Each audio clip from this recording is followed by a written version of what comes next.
नमस्कार दोस्तों, मैं सिद्धिकांत राज और आज 23 मार्च है। कैलेंडर की तारीखें तो हर साल बदलती है, लेकिन आज का दिन भारतीय इतिहास के पन्नों में खून से लिखा गया एक ऐसा अध्याय है जिसे हम शहीद दिवस के रूप में जानते हैं। आज ही के दिन भगत सिंह, राजगुरु और सुखदेव ने हंसते हंसते फांसी को चूम लिया था।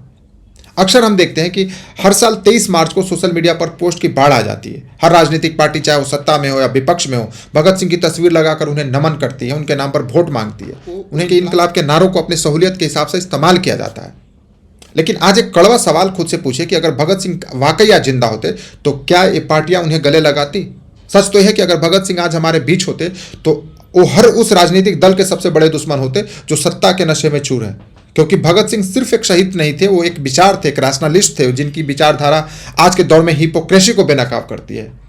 भगत सिंह की इज्जत करना आसान है, उनकी तस्वीर टांगना आसान है, लेकिन उनके विचारों के साथ खड़ा होना दुनिया का सबसे बड़ा मुश्किल काम है। भगत सिंह का सबसे पहला और सबसे महत्वपूर्ण सिद्धांत था क्रिटिसिज्म एंड इंडिपेंडेंट थिंकिंग। वे कहते थे कि this things are only indispensable quality of revolutionary, यानी आलोचना और स्वतंत्र सोच एक क्रांतिकारी के दो अनिवार्य गुण हैं। जरा सोचिए आज के दौर में हम क्या कर रहे हैं। हम व्हाट्सएप यूनिवर्सिटी ज्ञान को सच मान लेते हैं, फेसबुक और इंस्टाग्राम के लिए रील देखकर अपनी राय बना लेते हैं। अगर आप बिना सोचे समझे किसी विचारधारा या किसी नेता के पीछे भेड़ चाल में चल रहे हैं तो भगत सिंह की नज़र में आप इंसान नहीं बल्कि एक जानवर की तरह व्यवहार कर रहे हैं।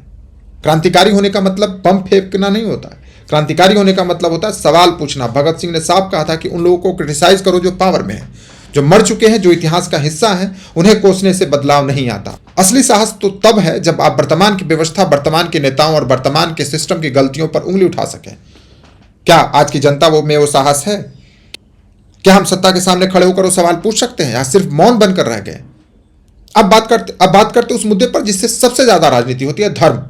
भगत सिंह ने अपनी मशहूर किताब why I am an atheist, मैं नास्तिक क्यों हूं, में साफ लिखा था कि रिलीजन यानी धर्म इंसान की कमजोरी और उनके सीमित ज्ञानों का नतीजा है।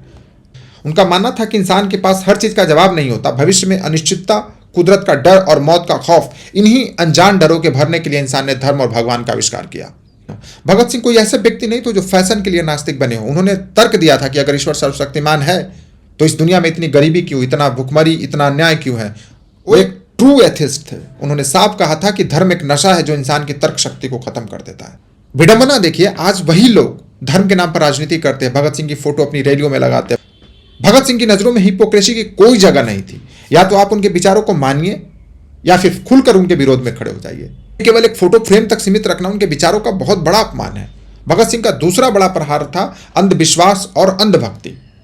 उन्होंने कहा था कि सिर्फ विश्वास करना या बिना सबूत के किसी चीज को मान लेना बहुत बड़ा खतरनाक होता है। यह इंसान के दिमाग को डल बना देता है, सुस्त बना देता है। फेथ या विश्वास का मतलब अक्सर उन चीजों में मानना होता है जिसका कोई ठोस सबूत ना हो। हमारी सोसाइटी आज भी ऐसी सैकड़ों चीजें के पीछे भाग रही है जिसका कोई वैज्ञानिक आधार नहीं है। भगत सिंह चाहते थे कि हर भारतीय अपनी बुद्धि का इस्तेमाल करे। वे चाहते थे कि हम हर परंपरा, हर रीति रिवाज को तर्क की कसौटी पर कसें। जब उन्हें मौत की सजा सुनाई गई तब कई लोगों ने उनसे कहा कि अब तो भगवान को याद कर लो, अब तो प्रार्थना कर लो। लेकिन भगत सिंह ने टस से मस नहीं। उन्होंने कहा कि मैं पहले भी नास्तिक था और आज भी नास्तिक हूं। मौत के सामने भी उनकी तार्किकता, उनकी रैशनलिटी नहीं डगमगाई। क्या आज हमारे सामने ऐसा कोई नेता है या ऐसा कोई आदर्श है जो अपनी विचारधारा के लिए इतना अडिग हो? हर धर्म और हर पुरानी व्यवस्था कहती है कि राजा के खिलाफ जाना पाप है, लेकिन भगत सिंह के लिए किंग का मतलब सिर्फ ताज पहनने वाला राजा नहीं था। आज के समय में किंग का मतलब हर वो व्यक्ति जिसके पास शक्ति है, चाहे वो आईएएस हो, आईपीएस हो, अफसर हो, एमपी, एमएलए, खुद देश का प्रधानमंत्री हो। भगत सिंह ने सिखाया कि सत्ता चाहे किसी की भी हो, अगर वो जनता के हक में नहीं है तो उसके खिलाफ आवाज उठाना आपका धर्म है।